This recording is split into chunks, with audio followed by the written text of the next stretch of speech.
Live from Columbia, this is Sports Talk on the South Carolina Radio Network. Be a part of tonight's show. Call us at 800-956-7266 or email talkback@sportstalksc.com. Now, here are your hosts for Sports Talk, Phil Kornblut, Kevin McCrary, and Tom Hayes. I don't think they get the credit that they deserve for how unselfish they play on both ends of the floor. They play for each other defensively with that aggression and trapping and help and rotate. It's relentless. It's like you're fighting piranhas in the middle of a lake somewhere.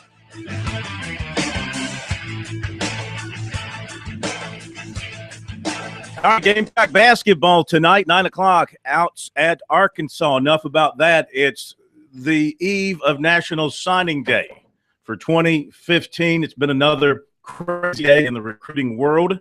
If you've tried to keep up with everything as we have, there's been a lot of twists and turns. We'll be talking all about it. South Carolina still waiting on, well, now, two people. Clemson waiting on, well, now, really maybe two people. So we'll fill you in on all that coming up in just a moment. Also, tomorrow stands to be a very good day for Clemson for 2016. The Tigers, by the time things are wrapped up tomorrow, could pretty much have half of their 2016 scholarship allotment filled with early commitments. They've got 5 right now for 2016. They could have 8 by this time tomorrow night. So we got a lot of stuff going on in recruiting. We're going to catch up on all that coming up after the break. Take your phone calls. Of course, you know about this doesn't affect South Carolina Clemson, but it does affect our state. Matt Colburn, Mr. Football in South Carolina, very, very fine person, terrific running back, long-time commitment to Louisville, and then he finds out yesterday morning, not from the head coach, but from Todd Grantham, the assistant coach, finds out that they still want him, just not for this coming season. They wanted to gray shirt him. A lot of people said that they pulled the scholarship. They didn't pull the scholarship completely. They just changed the definition of their scholarship to him. Pulled the rug out from underneath. That's what they did. That's a pretty low blow. But and I don't think anybody's surprised when it comes from Bobby Petrino. But at the same time, we should say, in all fairness, he's not the only coach that does this. No. This isn't. I mean, this happened at South Carolina on signing day when they told a couple of guys don't sign. In fact, ironically enough, one of them ended up at Louisville, the Malden kid. Same thing. I mean, they absolutely shafted him. LSU's done it where a kid had actually moved into the dorms, and they're like, oh, well, this other guy qualified. We need you to get out of here. Come back in January. I mean, this stuff, this is the ugly side of college football recruiting. Is there a pretty side to college football recruiting? Yeah, it is. A guy like Shamik Blackshear makes a decision, sticks to it. That's the pretty side. But it does tell you one thing. It shows you why we shouldn't hammer the kid when he changes his mind, when you see the coaches do the same thing. Well, the thought on that is you're talking about adults, you're talking about millionaires in many cases, very well-paid men dealing with young kids. As much as you get pissed off at them sometimes and frustrated with them, they're still 17-year-old kids trying to make tough decisions. Yeah, it's your job to deal with them. All right, we'll talk about that and a whole bunch more coming up.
Signing Day Eve here on Sports Talk, 800-956-7266. Of course, a lot of stuff going on. Take your phone calls, your comments about what's been happening, 800-956-7266. Our email, talkback@sportstalksc.com.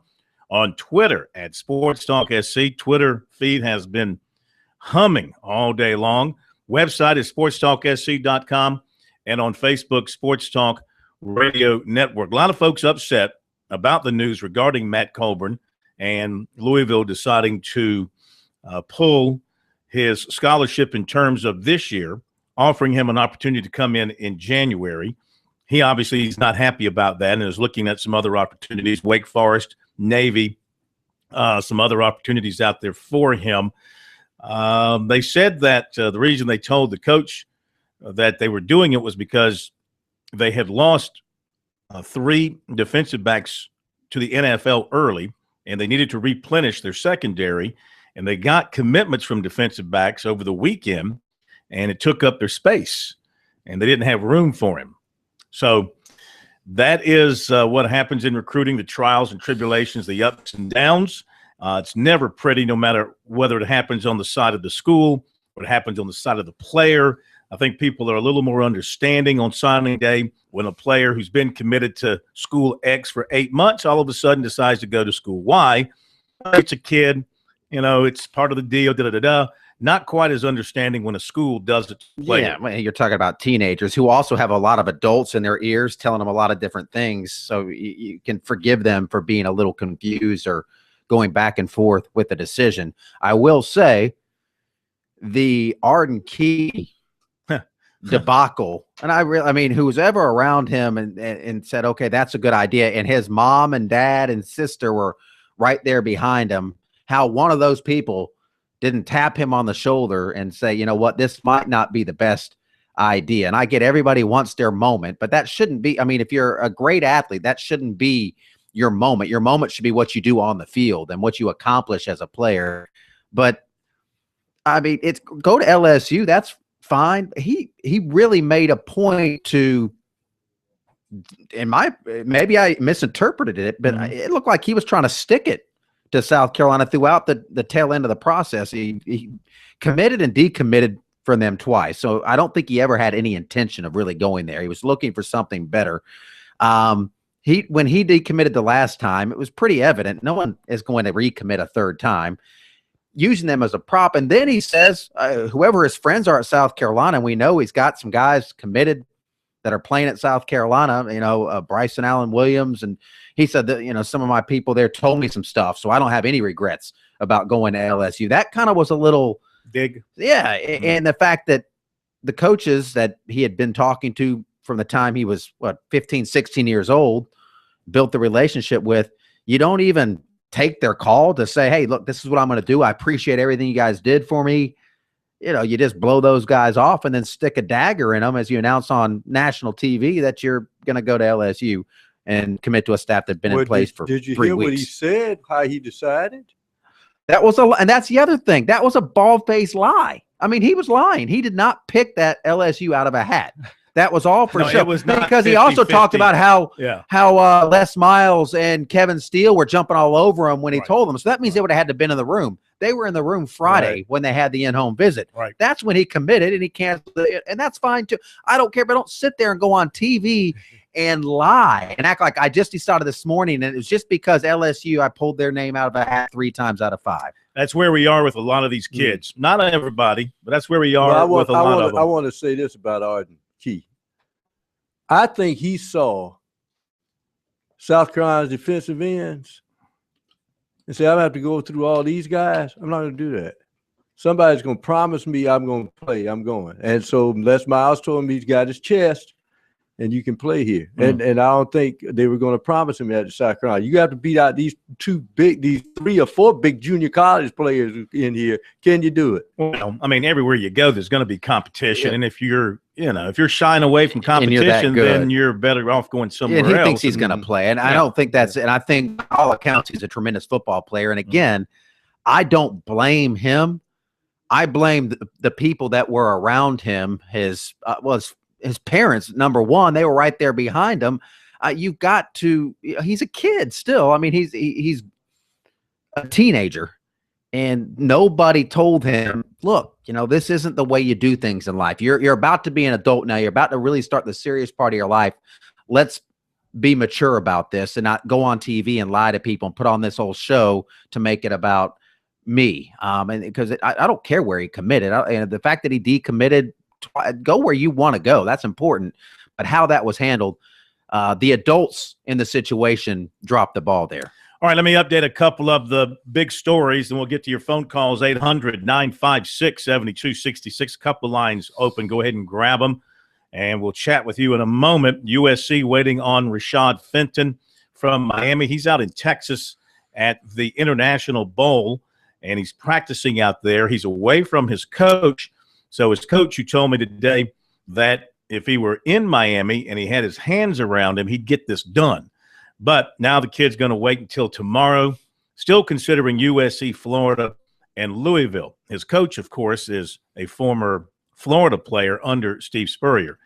The Gamecocks are hoping to land this guy, but, the way things have gone for them, who knows what's going to happen. Maybe he was one of the commitments in their secondary that Louisville was talking about when they changed their offer to Matt Colbert. This afternoon, defensive lineman Dre Bryant, Urandus Bryant of Fort Dorchester, committed to NC State. He was a Shrine Bowler. Now, USC and Clemson continuing to recruit Denzel Johnson of AC Florida. That will go on past signing day, as far as I know. I'm not expecting him to do anything tomorrow at this point. Of course, he had planned to commit to Clemson on an official visit last month until it was determined he would not be academically qualified. USC has since moved into the picture strongly as well and is willing to wait on Johnson to see if he can qualify for a scholarship for the 2015 class. Now, the other big story about Clemson is Ray McCloud. Now, there were a couple of stories out today. His father told TigerNet that they're all in with Clemson. Everything is good to go. Ryan Bartow of 24/7 Sports also reported from sources that McCloud still looks good with Clemson. That may all be the case, but a source in Tampa did tell us this afternoon that South Florida continues to make a strong effort to snare McCloud from the Tigers. The source said that South Florida took a commitment from a teammate, Nate Ferguson. He and the kid are really close, the source said. He said some of the USF coaches think they have a shot. And again, you have to kind of be a little bit concerned if you're Clemson because of that information, because the kid was originally going to enroll in January and then changed his mind. The kid and the family have said repeatedly they weren't going to take any more official visits. Then they secretly went down to Auburn. When I say secretly, I know they called the Clemson staff and told them, but then they kept everything under wraps to the point where the Auburn recruiting websites, and for that matter, the Clemson recruiting websites, didn't know that he was at Auburn along with Deion Kane on the visit. And, of course, they all said it was just to have fun, just to go on a trip, just to take another trip while still in one more opportunity to go on a trip, blah, blah, blah. So I don't know. I mean, he may be very well all locked up, but I think there's still a reason to have a little bit of concern going into signing day, and you won't know for sure until that letter of intent comes in. They've got a ceremony at his school tomorrow at 3 o'clock, but he plans on signing prior to that and sending it off, and so we'll see what happens with that. And what else? Tiga Winoco Jr., Elmore, Alabama, committed to Auburn today. So he's not going to take any more official visits. He was one of the last players left on USC's board that they were still trying to land. So he's going to go to Auburn. There you go with the recruiting headlines. 800-956-7266, the number. Take your phone calls coming up in a moment.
Don't think I mentioned the three tomorrow that Clemson stands to get in the 2016 class. Of course, we're talking about Tavian Feaster, the running back from Spartanburg High School. He's got a ceremony 6 o'clock at his school.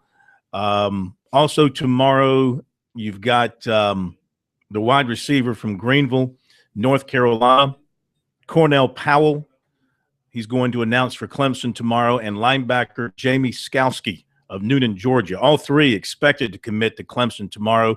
Also, keep an eye on Jack DeFore, offensive lineman of Calhoun, Georgia. He's talked about an early commitment to Clemson after being at their junior day. He was offered by Ole Miss today. So Clemson off and running with that 2016 class. 800-956-7266.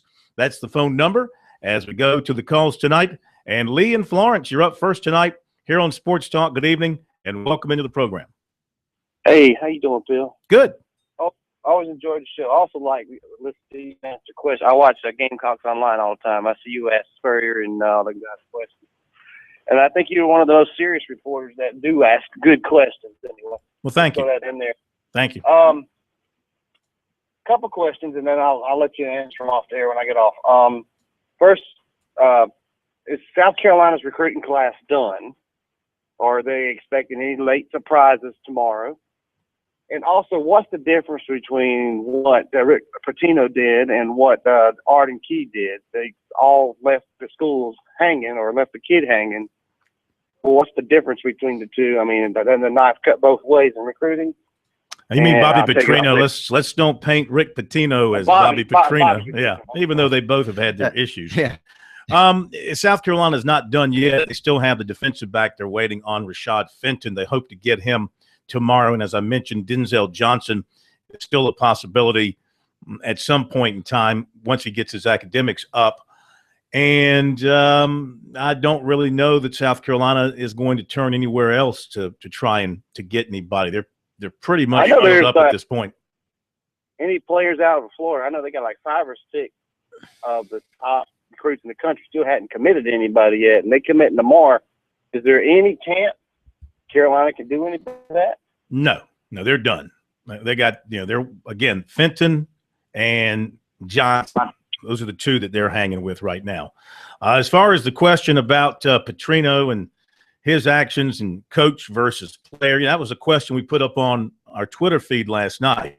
Is there any difference in that compared to a player on signing day breaking a commitment and going somewhere else? Yeah. Chronological age. Yeah, I mean, you're talking about adults versus children. Are they really children, though? Are they really? And I say this Bobby with all Petrino seriousness. and his staff, they're paid millions of dollars to handle these kids. That's a part of it. And these same coaches are trying to flip them. You've got another coach at another school that is trying to get these guys to break their commitment. Adults are encouraging them to do this. It's not like they just do it on their own. They don't commit and everybody says, hey, you're committed. I'm not talking to you. So, I mean, I look, I'm not a big fan of it, but it happens. And I think we hold coaches and administrators in schools to a higher standard than teenagers.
to go back to what we were saying as we hit the break and came back. You were saying, they're kids. And, maybe 30, 40 years ago, these athletes at this stage were still kids, but today's kids are so much more mature, so much more worldly than their counterparts of 30, 40 years ago. They've already been through the ringer of recruiting even before they get to signing day. They've been recruited to go to camps. They've been recruited to go to all-star games. They've been on AAU teams where they've traveled around. They've gotten the nice gifts. They've gotten the bags and the clothes. It's so much different than it was 3 or 4 decades ago when you talk about, I think, the exposure and the maturity level of today's athletes compared to back then. Back then, kids were naive and sucked into everything. Today, I'm not so sure the kids aren't as controlling as the recruiters are in many aspects. So, probably. I hear what you're saying, and I agree. The problem is that the colleges, the NCAA through the colleges, they've allowed this system to develop this way. I mean, no major company, and that's what sports is, college sports, a major company, $1 billion plus industry. Name a company that would run their operations this way, where you're dealing with verbal commitments and decommitments and, nothing in writing until a certain date, but you have all this speculation, you have all this arm twisting and bending going on.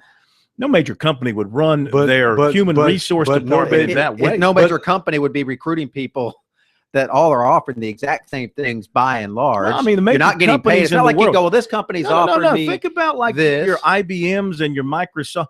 They're competing against other companies of the like, and they're trying to lure in the top talent available. You can't take it that way. That's why I get sick of people saying you run a company this way. What other company benefits more on talent that can't take a drink? I mean, come on. That's why it's wild as it is. Let's face it. I know kids act like they're more worldly, but let's go down to the basic sense of physiology. Their brains are still developing at this age. It's not complete. They're even at 18. Yes. The reasoning. You think about what you did when you were 18 compared to what you did when you were 35. You think it was the same? No comment. I mean, that's not even close. I go, man, no 18 comment. years old. I mean, goodness gracious. And that's, if you make your word as an adult to a kid, a teenager that you're recruiting, you should stick to that word. But my point is that the system is set up so that you can break that commitment. I mean, if you break the commitment to a school, the coach that's trying to get you to break that commitment, he's telling you that, hey, look, it's just a verbal commitment, okay? Do you want to live the rest of your life not knowing that you went to the place where you really wanted to go, where your family really wanted you to go? Look, they're big guys over there at University Z. They'll understand if you don't want to go there and you want to come play for us. Just, all you got to do, you don't have to even tell them, just go on Twitter, put it on there, don't answer the phone, and say that you're decommitting and you're committing. Yeah, but I mean, the system is designed or is allowed to it created this sort of. But don't blame the kids. Now, the kids didn't set this. They're playing the system. No, they didn't. It's the establish adults the system that are doing this. The adults, and this is how it is set up. And it is also, and I agree with you. I've made this point before. What kind of coaches talk about how they want to mold young men and help them in life, and that's their number one goal. But in this case, the first thing you're trying to do is get this guy to break a promise that he made to somebody else. That'd be the equivalent of, well, I know these two that you're married, but you need to come with me instead. You need to leave your husband and come. That's just not that would be frowned upon by most people. And it goes back to the nature of college sports in recruiting, and that is there's no trust factor, and you're always trying to outdo the other guy, and you're always trying to get the jump. The NCAA put in supposedly legislation a couple of years ago that you couldn't make an offer to a kid before the summer of going into his junior year. Yet we see reports of offers going out to a 7th grader, to 2018 kids who are in the 9th grade. Mm-hmm. Now, these are verbal commitments. All right. They're not the handwritten stuff, but come on. They're breaking the rule. If they're not breaking the rule, they're violating the spirit of the rule. And that is how recruiting has always been handled. So, forever that, I'm not going to break the rule. I can dance around the spirit of the rule if it benefits me in some way. Here's the deal that I think, and this is why I tell you that the brain is still developing for the 18-year-old. If you're having your college education paid for and somebody puts 4 schools in front of you, K-Mac, there's no wrong choice. There's no best choice. You're getting your college education paid for. Now, your decision, here's where the key part comes in with maturity. You figure out that once you make your choice, the best choice for you is you control what you do, work as hard as you can, and you will bring your dreams to fruition. It's under your control. If you think esoterically that one pick, this school, this provides this for me, no, it's coming from you. If you play your game, if you listen to the coaching staff, wherever choice you make, you can do the best you can by working hard. You get an education and you get it paid for. These kids think that there is a one right choice. No, all of them are good choices. And that's the difference between a mature way of looking at something and the way they look at it. And because the brain is not fully developed. You've got teenage kids that are being told, not just your everyday teenage kid, which is hard enough. You've got teenage kids that have a whole group of people around them telling them how great and wonderful they are, a bunch of yes men around them. And that's what gets back to my point with Arden Key. I'm not trashing him. I mean, I know I'm the process around him. Somebody messed up, and that person or those persons were adults that should have tapped him on the shoulder and said, "This isn't what you do, son. This is not how you act in life." But that being said, that's over. All right, Corn, you can tell it's signing day eve. He had to take. Well, a quick story. It's from Savannah, Georgia. I never forget. What's the center's name from Louisville? Purvis Ellison. Purvis Ellison's parents knew that he probably had some talent.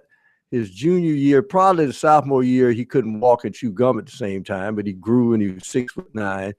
And his parents deliberately, and I think when you're talking about the 70s, this is when these 5-star camps and burgeoning camps for basketball players, they didn't allow him to go. They said, we don't want him to get his head pumped up, and we know what he can do. And they quietly went through the recruiting process, and he popped up at Louisville. So, of course, the college basketball world went, when the heck did this guy come from, And sometimes, as I said before, you make smart choices. If you got good people around you, you undersell yourself and over-deliver, which is what he did, because he ended up being the MVP. He ended up in the championship game his freshman year at Louisville. Yeah, he ended up being okay. And, there's more and more of these stories every year. They're always a little bit different. And you have social media now with Twitter and Instagram, and it never ends, and so many different recruiting sites. I do think we will get to the day sooner rather than later where we have some sort of early signing period. It's talked about more and more now that you have some autonomy with the Big Five. I think that will happen sooner rather than later, but we'll see. All right, as we're heading into the break here, I've got an update on Denzel Johnson. Some news there. We'll pass that along to you after the break. We'll get back to phone calls as well. 800-956-7266, the number. And email talkback at sportstalksc.com and on Twitter at sportstalksc. Back here on National Signing Day Eve 2015 on Sports Talk.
right, just talking with AC Florida football coach Reggie Shaw during the break, or actually prior to the break in the last segment. For those of you watching our video stream, you saw me walk out. I was not going to the men's room. I was taking an important phone call. Anyway, Denzel Johnson, the wide receiver, defensive back, in South Carolina, apparently that's not going to work. South Carolina doesn't have room. They can sign 24. They don't have room to sign him for this class. They want him to go to Georgia Military Junior College. He's not interested in that kind of talk. So South Carolina fading out of the picture with the Denzel Johnson. Clemson and UMass, they will stay in touch with him and involved with him at this point and wait and see if he can get his academic situation to where he's eligible. UMass now has him number one on their board. That's how badly they want him. He went there for an official visit last weekend. So Clemson and UMass right now going to wait it out with Denzel Johnson, and South Carolina out of the picture with him at this particular time. UMass is Division I now? I didn't know. I followed UMass football. Yeah. Take a look and see. Look it up. Are they FCS or are they I don't know. I don't know what Dr. J's alma mater does in football. Let's get back to the phones. 800-956-7266. Billy in Greenville. You're up next here on Sports Talk. How are you? Yeah, fine. So you kind of got me hooked on this recruiting thing too. Well, good. Yeah, but a couple things I just observed. One is I don't think, a lot of times people don't realize the power of social media. And like I belong to one of these social media websites, that keeps up recruiting. Uh-oh. And if you just see the negative stuff they write, and I'm just saying that, the media is now to where 18 and 19-year-old can just cook into that. And I'm just saying, if you're sitting on the media, they're talking about bringing that new defensive coordinator in and all that kind of stuff. I believe that impacts those kids too. Your opinion, though. Well, that's what I was saying with K-Mac. Kids today are a lot more aware about what's going on at particular schools, and it's because of social media. They can find out everything that's happening. They know what coaches are coming and going. They know the rumors. They know the scuttlebutt. And, yeah, that stuff, South Carolina's recruiting efforts were severely damaged by all the talk about the coaches. There's no doubt about it. Look at the number of the 9 decommitments that they have had. The vast majority are on the defensive side. And I can tell you with fact that in the case of Arnett, really they were hurt by the speculation regarding changes on the defensive staff. Probably hurt them with Key as well. Who knows? At least Ole Miss already had their new coaches in place. South Carolina dealing with defensive players, they don't know who their coaches are going to be on the defensive side right now because of all the speculation. And unfortunately, Spurrier did not do anything to squelch it except to say he wasn't firing any coaches, but he was going to add some coaches to the staff, which leads to the speculation that some guys are going to come off the field and be replaced by others, and they'll be put in administrative roles. Now, you could say, well, they'll still be with the program, and that player who's got that relationship would still have that coach there and can go to counsel with him and all that kind of stuff. And maybe so, maybe not. Maybe that's a way to spin it, and it's not a negative factor or not. But just, again, players in the case of Mark Fields. Certainly Mark Fields was directly impacted by Spurrier's 2 to 3 year comment, and he could not walk that back enough with that kid who had gone through a coaching change at his school and wasn't interested in being in a situation where he was going to go through another coaching change. Mm-hmm. So, Billy, I always ask the question 2 ways. That may be why the 9 decommitted, but why the other stayed? I mean, that's a question that has to be answered too, because you can find out that the truth lies somewhere in between. Yeah. And the second thing I wanted to say is that, recruiting is cutthroat. And somebody, I'm going to tell you, it's something that goes on within the meetings that we don't know anything about. I just can't sometimes see a kid just being fully one place and then one night he changes his mind and then he just totally cuts off everybody else. I mean, to me, all that, in some instances, I think there's more going on, and I just leave it right there. Billy, did you ask more than one girl to the prom?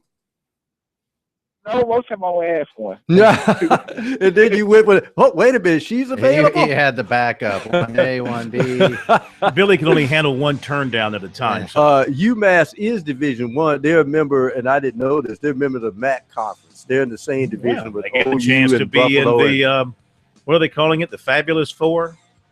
The Favored Four? Yeah. The Featured Four? Oh, I'm sorry. The Fortunate Four. The king of ESPNisms over there, the state man. He knows them all.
All right, quick recap on recruiting because we've touched on notes throughout the first hour of the program. If you're just tuning in. Quick recap. Defensive back Rashad Fenton, Miami. Announcement tomorrow. USC, Florida, Louisville. Defensive lineman Dre Bryant, Fort Dorchester to NC State. Reggie Shaw, the coach at AC Flora, tells us USC basically out of it with Denzel Johnson. USC wants him to go to Georgia Military Junior College. He's not interested in that. USC doesn't have room among its 24 spots to sign him.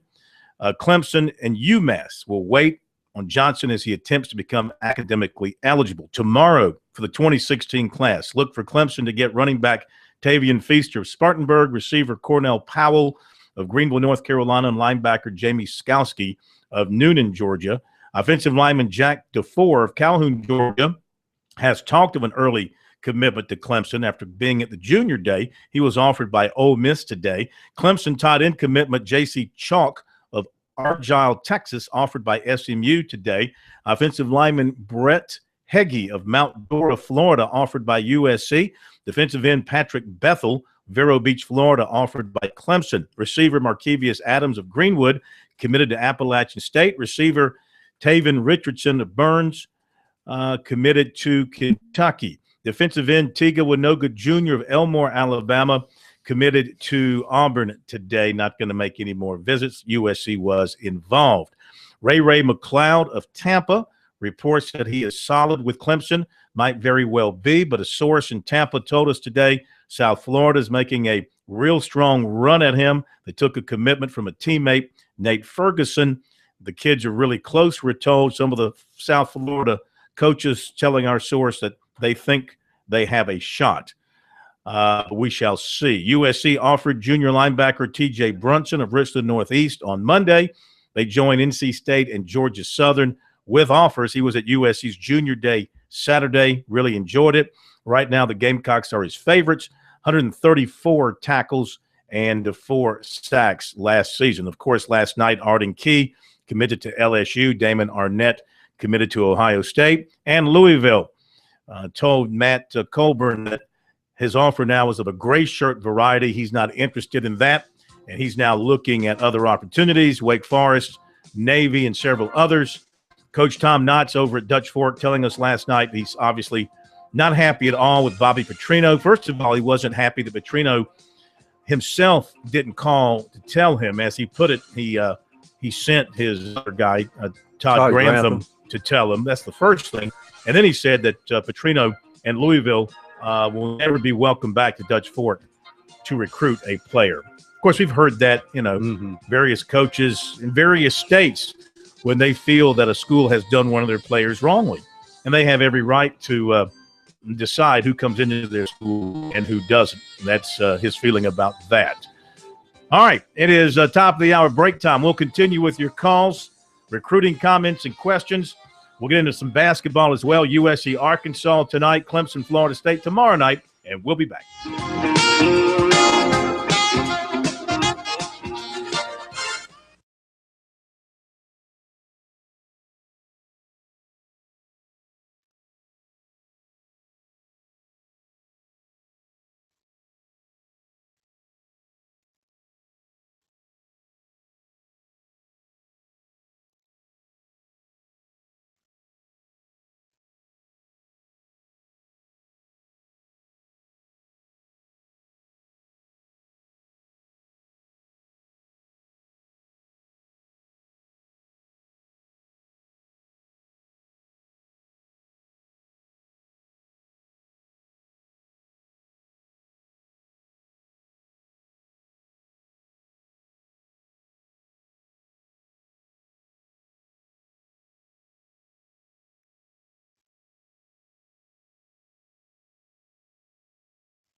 Live from Columbia, this is Sports Talk on the South Carolina Radio Network. Be a part of tonight's show. Call us at 800-956-7266 or email talkback@sportstalksc.com. Now, here are your hosts for Sports Talk, Phil Kornbluth, Kevin McCrary, and Tom Hayes.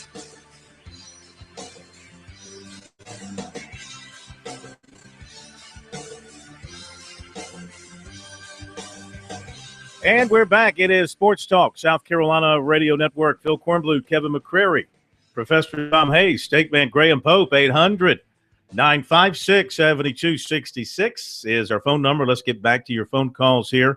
Couple lines are open. 800-956-7266 is how you can reach us. Talking a lot of recruiting. We'll do some basketball coming up as well here in just a little bit on Sports Talk as we go to Hank in Columbia, been listening to us on the points. We thank you for that. Hank, how are you? Welcome in.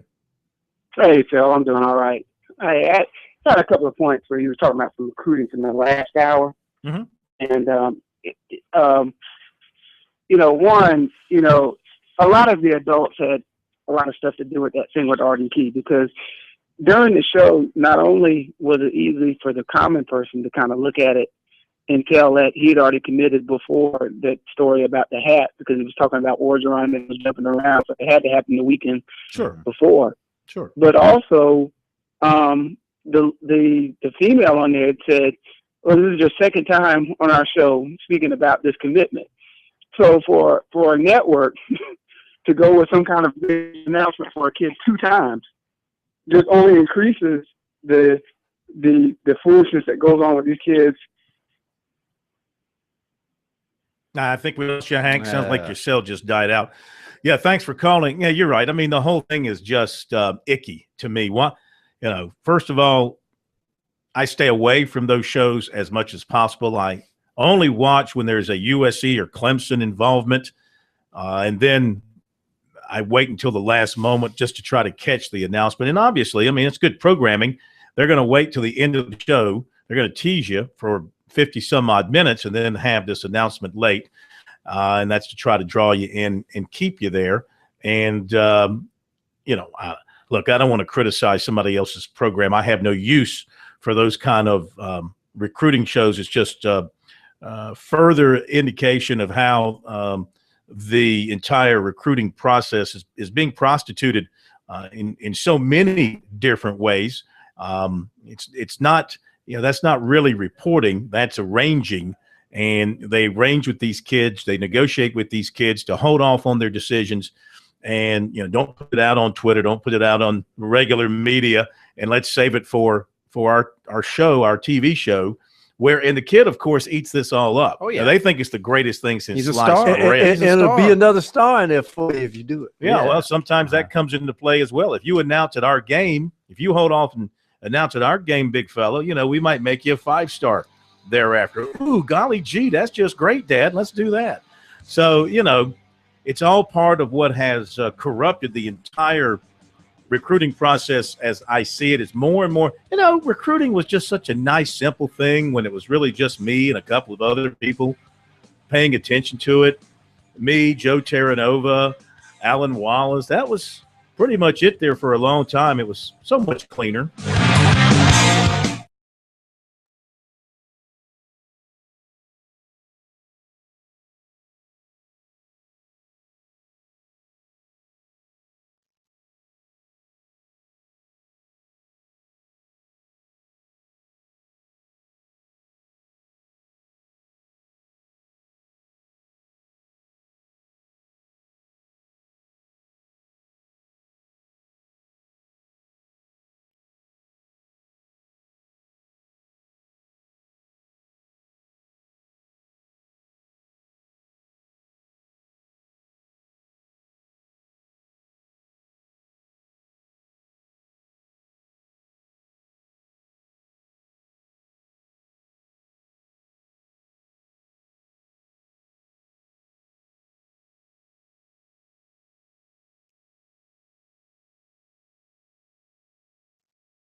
Okay, we're back, 800-956-7266. The number. Hank is back with us as well, got his cell back together. Bring back Hank to the program. All right, Hank, pick up where you left off, my friend. Yeah, and you kind of touched on it when you talked about, some of these sites have gotten it crazy. But Phil, I kind of agree with something that K-Mac was saying in the first hour. I do have a problem, even though these kids are 18 and you can say they're almost adults. I have a problem with what Bruno did with Colburn for only this reason, Phil. Those three decommit. I mean, those three kids going to the pros. They had to notify the NFL back around January the 15th, correct? Correct. And so they started recruiting with the idea of replacing these three. And we all know from the last couple of weeks that at January 15th, if there was an opportunity that they were going to use Colburn as a gray shirt, they could have notified him then if they were truly in his best interest. And they could have tried to keep him on as a gray shirt, but he would have had plenty of options and plenty of times to do visits. To notify him after the recruiting dead period was to say, well, we want you to gray shirt, but we still want to have a really good chance that if you couldn't find anything, keeping you anyway, because you have to reach out to people. Yeah, they want their cake and eat it too. And that's unfair. So the timing is not good. But you know what? There's so many things that are bad when it comes to college recruiting. That's one thing. What about coaches leaving for other jobs after signing day, knowing full well that as soon as signing day has come and gone, they're out the door because they've already got something arranged, or head coaches firing coaches and changing up their staff after signing day, purposely waiting until after signing day so as not to affect the players. Hank, I mean, what about that? Well, my thing with that is, one, I don't, I think if a head coach leaves after signing day, then all kids should basically, you're not going to have a lot of kids that try to take off at that time, but any kid that wants to should have the right to. Now, I don't, in the case of Carolina, I really think that they're going to probably just add a coach and maybe move one coach around. And I think that the kids, some of the kids are probably in the program, probably know what's going to go on with that, and they're waiting to get that out there. Because, we talk about these non-decommitments for South Carolina, but I've been watching this ticker from ESPN the last week and a half, and you see kids decommitting from Alabama, committing to Auburn, decommitting from Auburn and committing to Florida. And so if you count some of these decommits, even though they're filling them with great players, they're jumping all over the place. Nobody argues that decommitments don't happen. In this case, and obviously this is a strange year. 9 decommitments in one class is a little bit on the absurd side. Yeah. And, not one or two, even Clemson had a decommitment, right? They had Juwan Briscoe decommit, though they'll say, their people will say they pulled the offer, because he had the audacity to take a visit. South Carolina's all happened in about a 7-week span. I mean, they're averaging one a week. I mean, they're just like boom, boom, boom, boom, boom, and all the uncertainty. And you still wonder, like, what is South Carolina going to do? I agree that they're not. They're not going to make a major. They're not going to bring in. I don't think they're going to bring in a new defensive coordinator after signing day. That would surprise me. If you're going to do that, then why wait? I mean, if Steve Spurrier really is going to hire, let's say, John Hoke to run his defense, why wouldn't you say, all right, John, you want to do it? Come on in here so you can see who we're recruiting. Do you want these guys? Look at them on film. Is this the guy that you want? Is this the guy that you want? Let's start making some tough decisions now. Do you think Steve Spurrier is meeting with the media at 4 o'clock tomorrow, as he always does on signing day? Do you think he will announce additions tomorrow? No. I think I thought about that. I don't think so, though. I think you wait and you make that day about the kids that you're bringing in, and maybe at the end of this week, if he knows what he's going to do. And again, I agree with he's going to be asked about it. He's going to be asked. I call Ellis Johnson up and say, what role would you take on this team? I don't think Ellis Johnson needs a title. I think he wants to coach on the field, and then you move a guy around and say, okay, you're going to be an off the field coach, but you're still going to be a part of the staff. That makes sense to me, and I could see them doing something like that. But again, why wait? If that's what you're going to do, why wait till after signing day? Maybe they wanted all these guys on the road, but there's just been so much uncertainty. And these teams that went out there like Auburn, who wasted no time right after the Iron Bowl, they fired Ellis Johnson. They found their guy. They targeted him. They brought in Will Muschamp. LSU, right after the bowl game, Les Miles said, hey, John Chavis is gone. They let him walk. They made their move. They went out and brought in Kevin Steele. They brought in, Orgeron. They finished strong. Orgeron went in there, and his first in-home visit was to Arden Key. Commitment. So I do sense with the 9 commitments that, if we're all asking these questions, what's a teenage kid trying to figure out? Well, Ohio State just won a national championship. They've got Urban Meyer. They've got, they're putting guys in the NFL. We got South Carolina down here. Yeah, I've been on them, but man, I don't know if Grady Brown's going to be there. Steve Spurrier saying he's going to do something, but he's going to wait till after signing day. I don't blame these guys. I don't blame Arden Key. And I think probably if you want to look into a deeper corn, the interesting thing is South Carolina has to know where they are, be comfortable with who they are, and recruit who they are. What I mean by that is this. Teams like Baylor and TCU know that if Texas A&M or Texas is after a player, 90% of the time they're not going to get that player.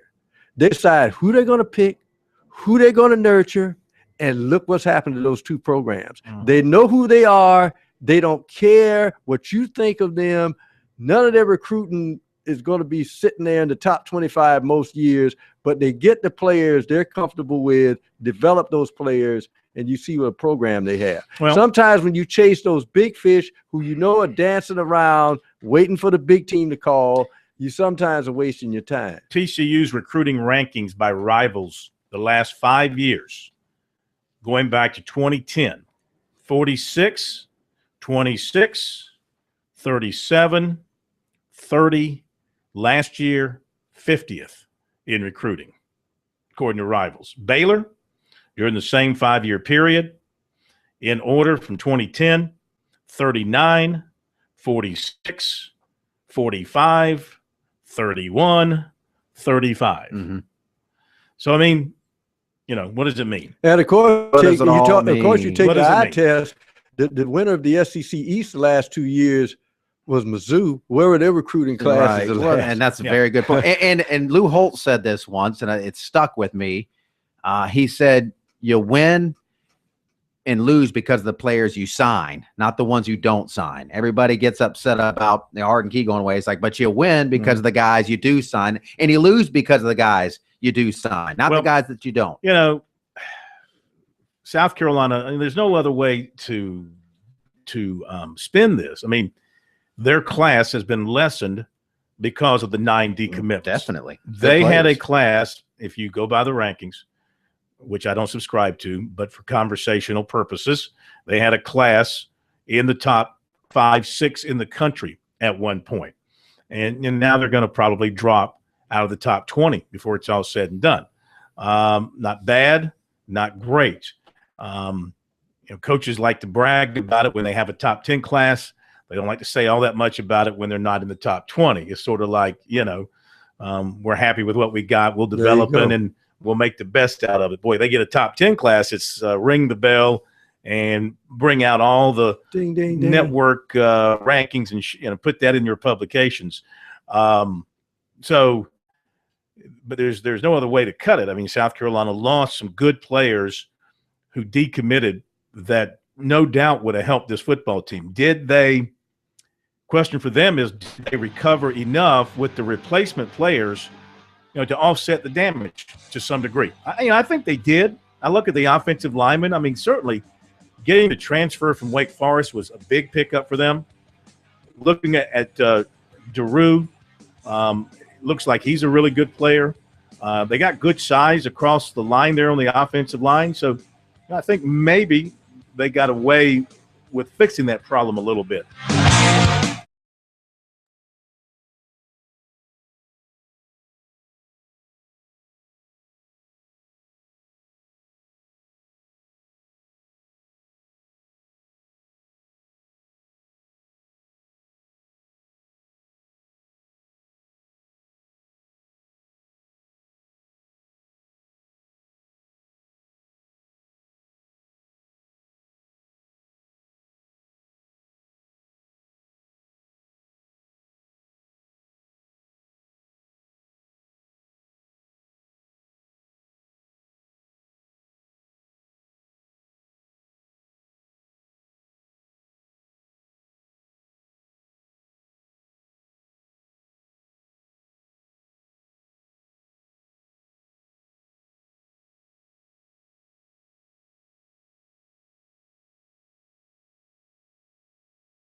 Couple of quick notes. The semifinalists for the class of 2015 South Carolina Football Hall of Fame announced today. The semifinalists: Benny Cunningham, Brian Dawkins, Stanley Morgan, Michael Dean Perry, Jerry Richardson Jr., Dan Reeves, Dow Shealy, and Art Shell.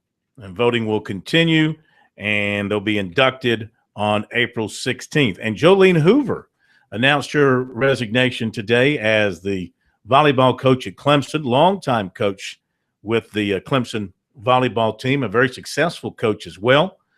No reason given for her resignation. You saw the release? No, 22 years. It was your very prototypical release.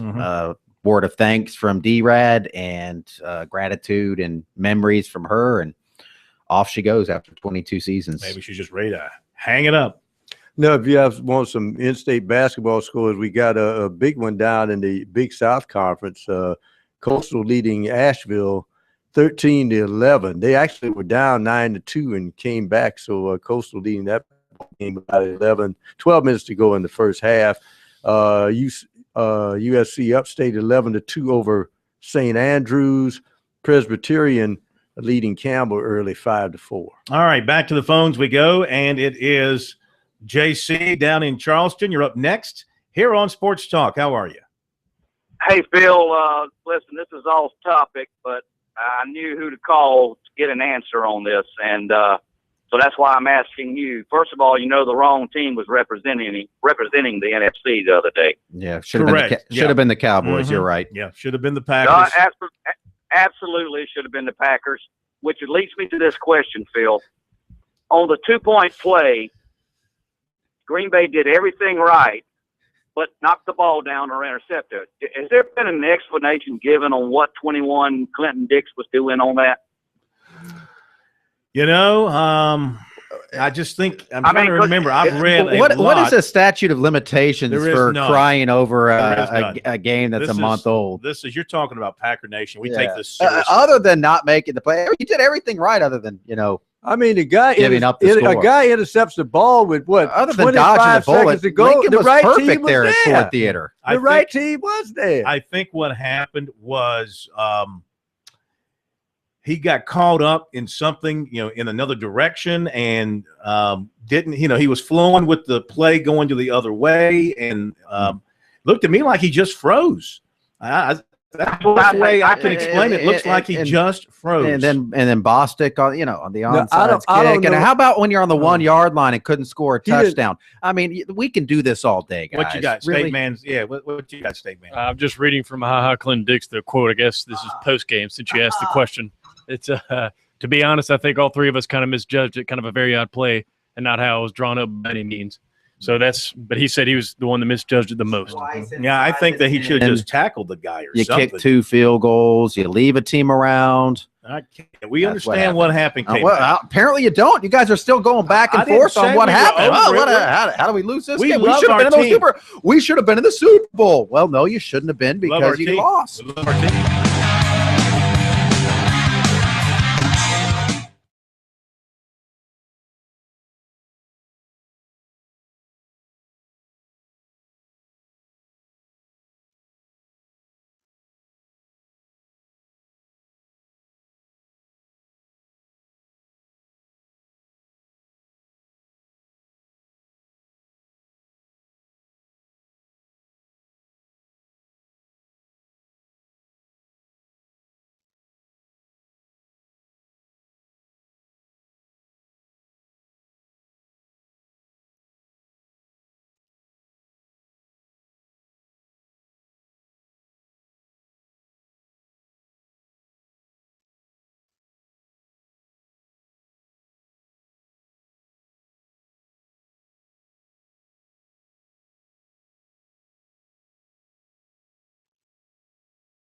And we're back. Sports Talk, 800-956-7266 is the phone number. Let's get back to your phone calls here on National Signing Day Eve.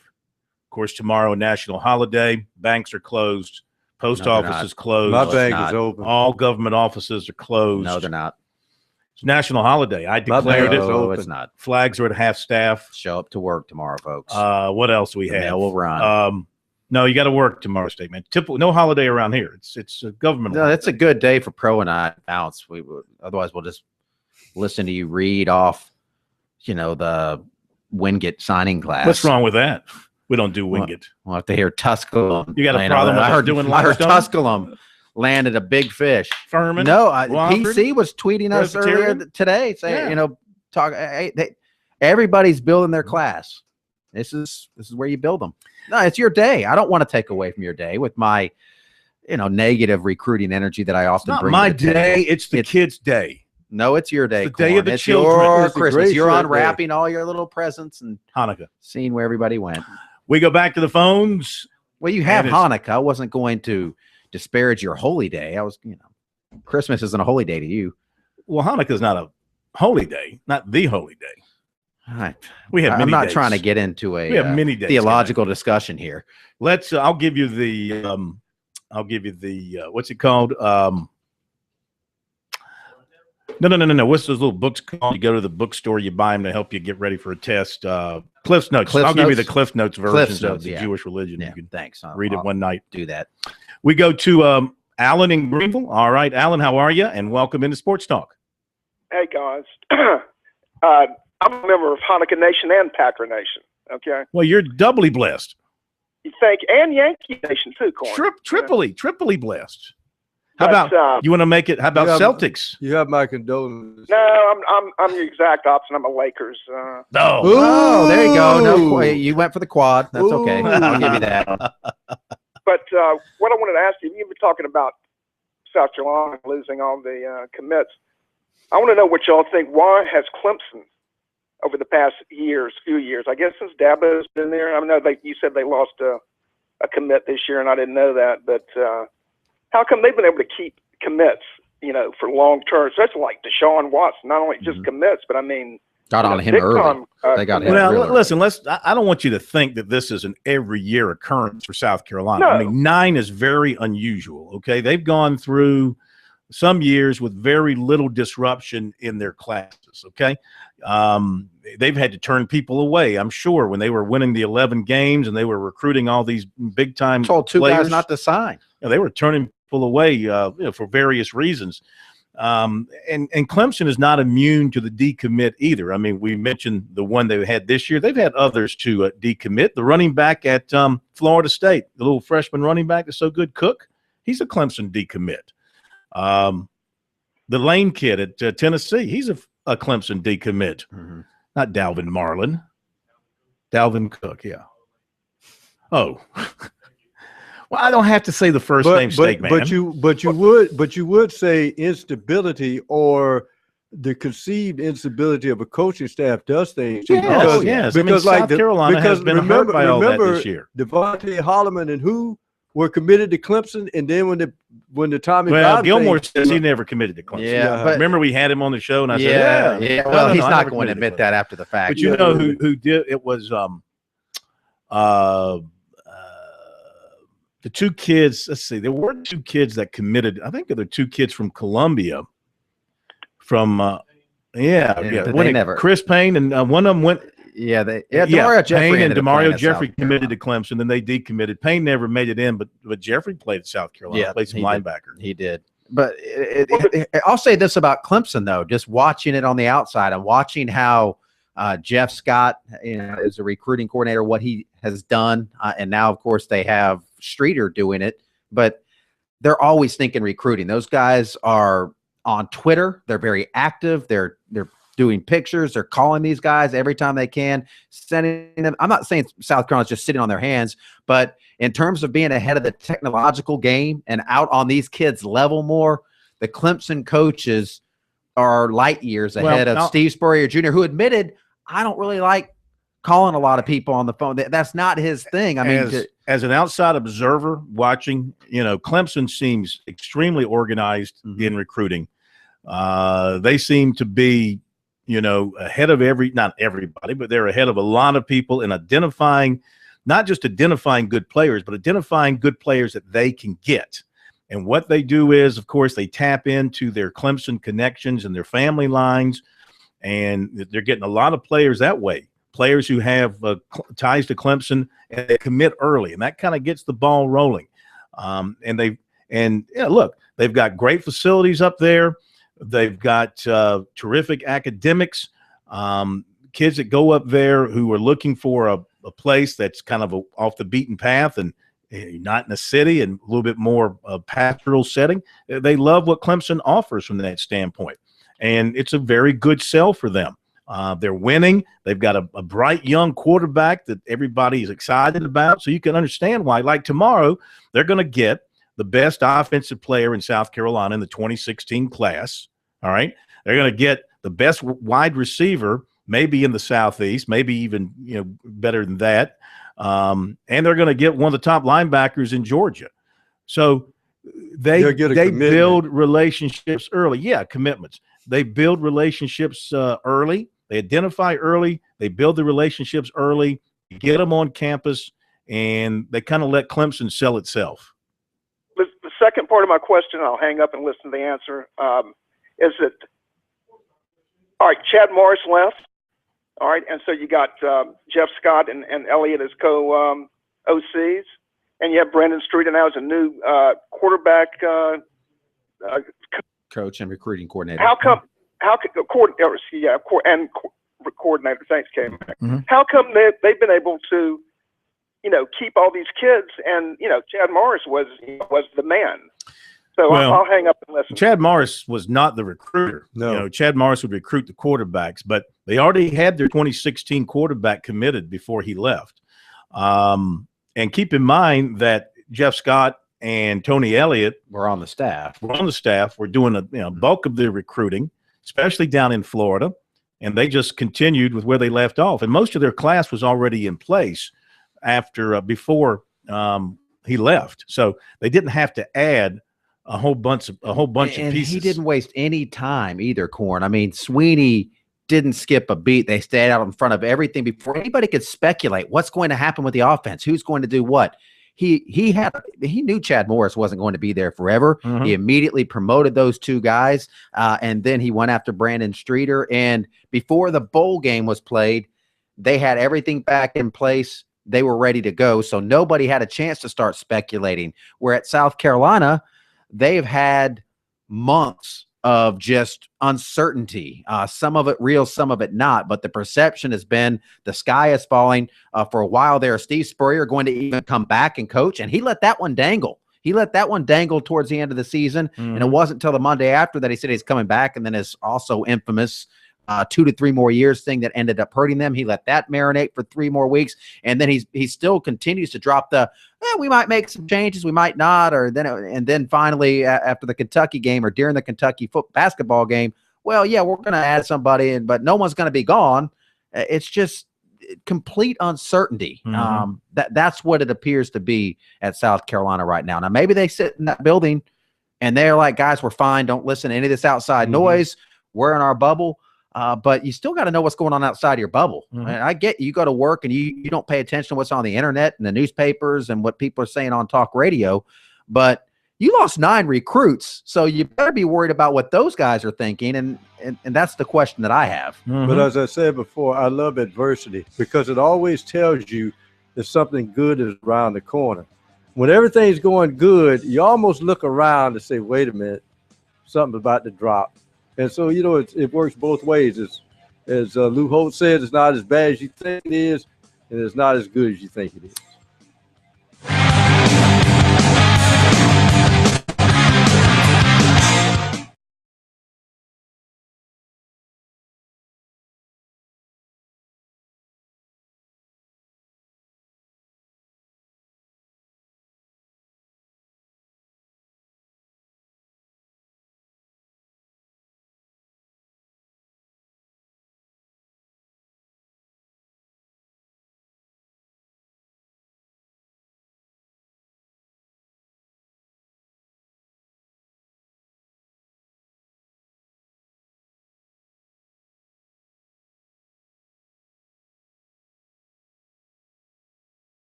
Obviously, hard week in front of us.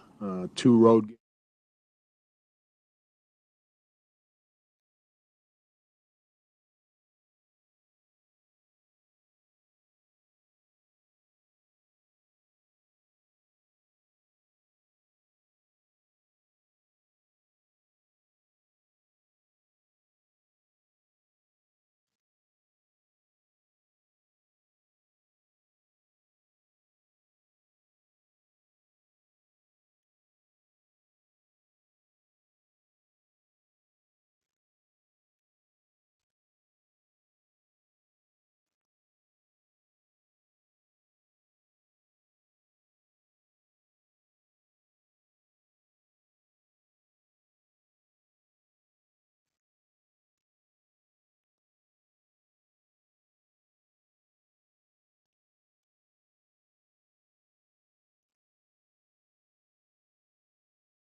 All right, we'll get back to calls in a moment. USC at Arkansas, 9:05 tip on the SEC Network. Tough game ahead for the Gamecocks. Arkansas, as you know, tough at home. Only lost 7 times under Coach Mike Anderson, only once this season. So Frank Martin realizes that it's a difficult task awaiting his team tonight as they hit a 2-game road trip.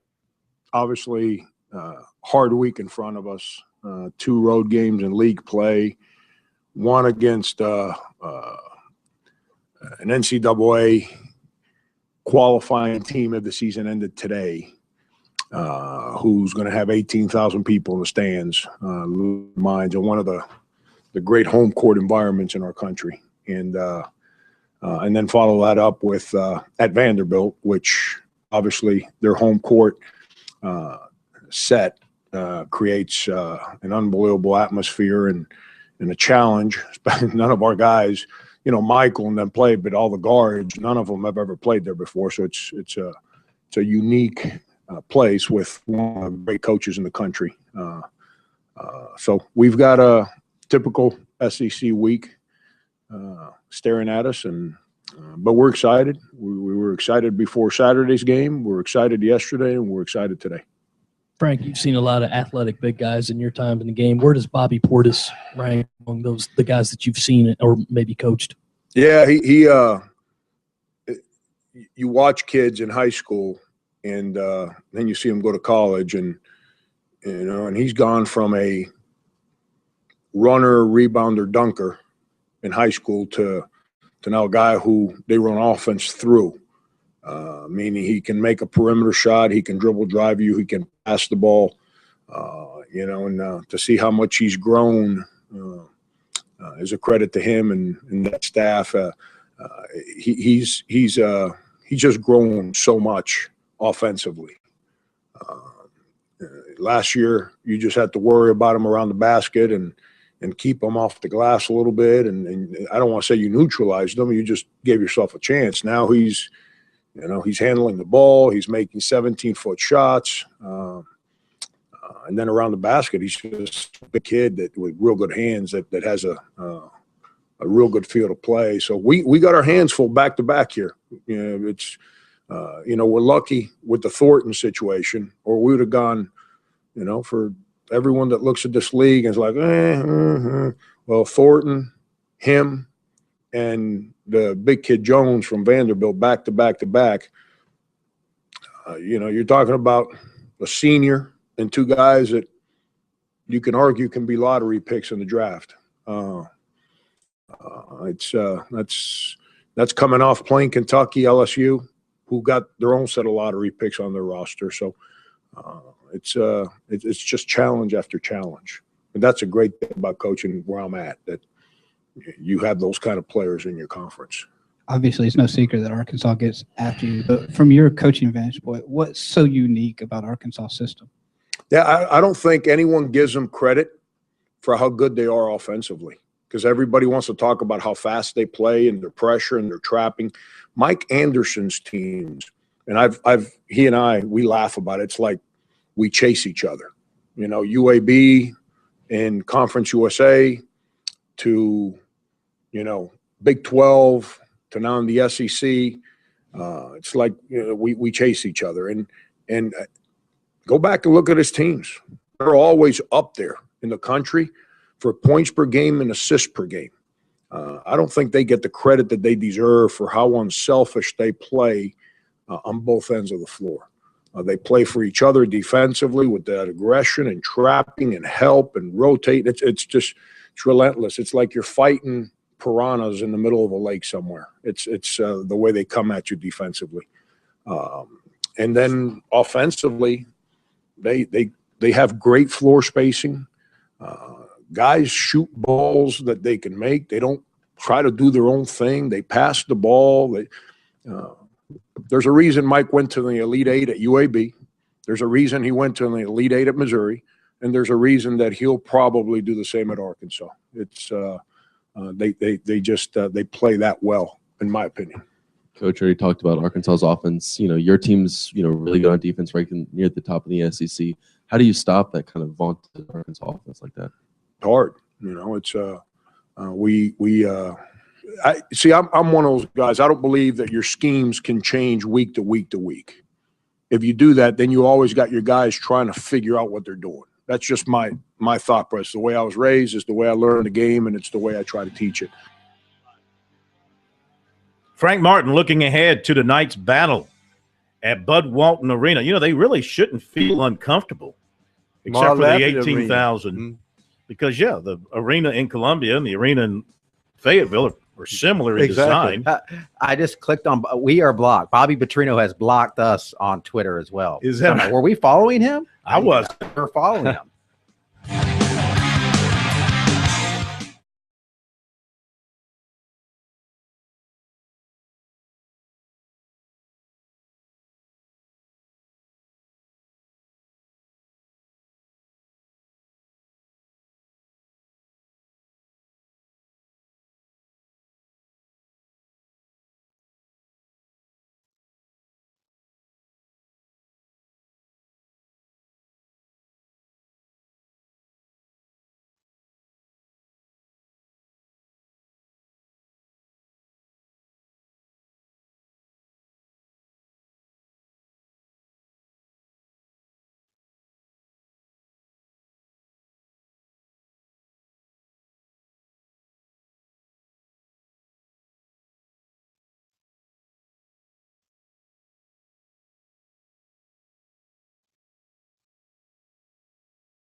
Oh, boy. Unbelievable. It's a crazy world we live in. Matt Connolly from the Spartanburg Herald Journal tweeted that it appeared that, as he put it, he says, I believe at Coach Petrino, UL has blocked every person from the state of South Carolina. Whoever runs his Twitter account has been busy. So we went and looked, and he's blocked us. And here's the thing about it. We've never tweeted at Bobby Petrino we don't or even follow followed him. Yeah. So whoever runs his account had to actually go to the at SportsTalk SC and manually block us. That takes effort. I mean, sometimes people block somebody that follows them, that tweets at them like this guy's just a buffoon. Yeah. And they block them. But they went and sought us out. Yeah. By the way, we've never blocked anybody at SportsTalk SC. Of course not. Proud of course to say not. that. We have thick skin. Now, Chris Deering at state.com, or just go Gamecocks. This would be the state.com. He talked to Matt Colburn, Mr. Football, who obviously is upset over everything, and he's moving on. He's got 4 schools he's considering, will not sign tomorrow. Cut his list to Georgia Southern, Marshall, Wake Forest, and Furman. And so good luck to him. He'll find a good place, and hopefully it works out for him. Now, Chris Lemus, the voice of South Florida football, his Twitter feed, and I guess we'll be blocked after this. On his Twitter feed, he's writing some stuff here. He's saying USF Bulls fans better be hoping for Ray tomorrow, meaning McLeod. He said, I saw the kid. He's legitimate. Then he wrote, I talked to Ray McLeod's father during a game. He remained talking to Bulls coach Willie Taggart throughout the season. He also wrote, this is a few hours ago, there's buzz going around. I've caught wind that the Bulls football team will have a big surprise pickup tomorrow for signing day. So, again, all of this is, what do you call this, trolling? Is this trolling or no? Am I trolling? What am I doing? I'm just reading his stuff. Yeah, you're just not surfing. trolling. You're just not surfing. trolling. So maybe could he be trolling Clemson fans maybe? Is that what that would be called, trolling Clemson fans? He had too much time on his hands if that's the case. I do believe that there is reason right now. I think there is reason to have some, you can call it concern or doubt, however you want to look at it, that McLeod might not sign with Clemson tomorrow, So we'll see, but that's something to keep an eye on. We'll be following it all tomorrow throughout the day. SportsTalkSC.com. Complete coverage here on the program tomorrow night. As you know, we give you the best recruiting coverage on the radio here in South Carolina, and you can catch it all tomorrow night. Big South at the half, 27-27, UNC Asheville and Coastal, and Presbyterian is down to Campbell by 7 at the half, 30-23. All right. Yeah. Everybody get a good night's sleep. Enjoy the holiday tomorrow that is National Signing Day. Calling sick to work. Thank you, K-Mac, State Man Pro. We'll see you tomorrow night.